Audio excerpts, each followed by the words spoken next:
harvest is rich, but the labourers are few.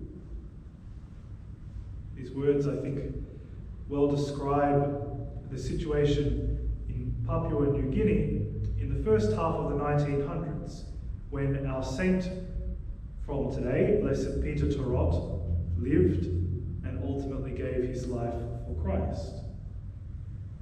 At the beginning, the Catholic faith only started being preached in Papua New Guinea at the beginning of the 1900s.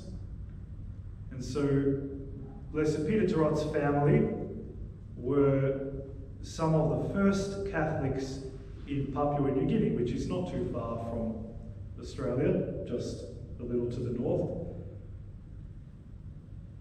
Blessed Peter Torot was born around 1910, a little bit after that, and he showed great devotion, great love of God, and the local priest, who was a missionary of missionary of the Sacred Heart Father, thought he might make a good priest himself.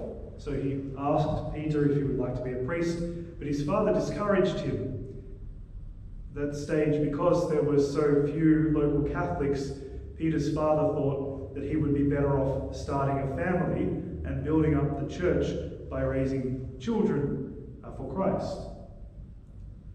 So Peter instead studied hard and became a catechist.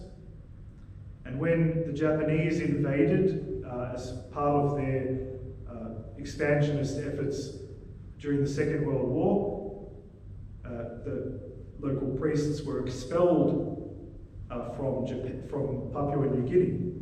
And so Peter became essentially the leader of the local church. And I think in that we see really the designs of God. Because when Peter first started studying to be a catechist, they wouldn't have known that down the line he would end up really leading the church in that area. But the Lord knew. The Lord had a plan for Peter's life, to put him at his service. And so Peter, as the local catechist, really kept the faith alive during the years of Japanese occupation. So much so that he became the target of the Japanese authorities. And so one of the things that the Japanese were trying to do to repress Christianity, they reintroduced some of the local practices like polygamy, and they banned people from attending Sunday worship and introduced all sorts of other practices. And eventually Peter was arrested. He was a young father, wife, children, arrested at the age of 33 and put to death.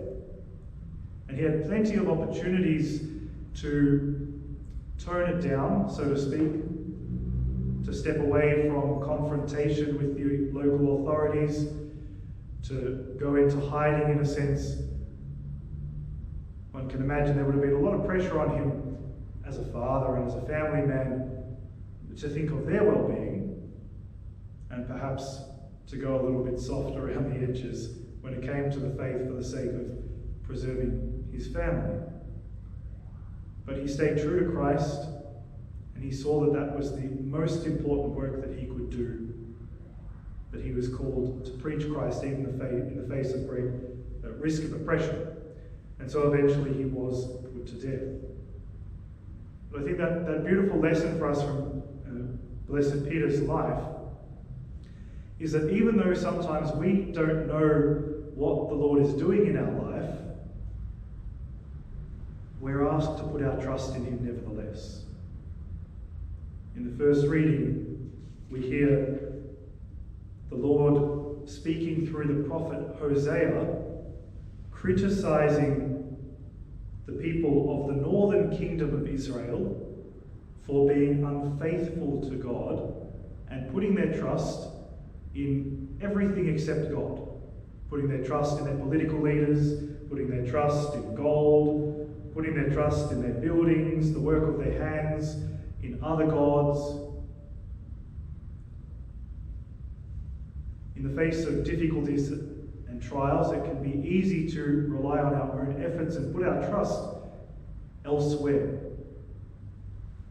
Blessed Peter gives us the example that even when we can't see what the Lord is doing, trust in Him.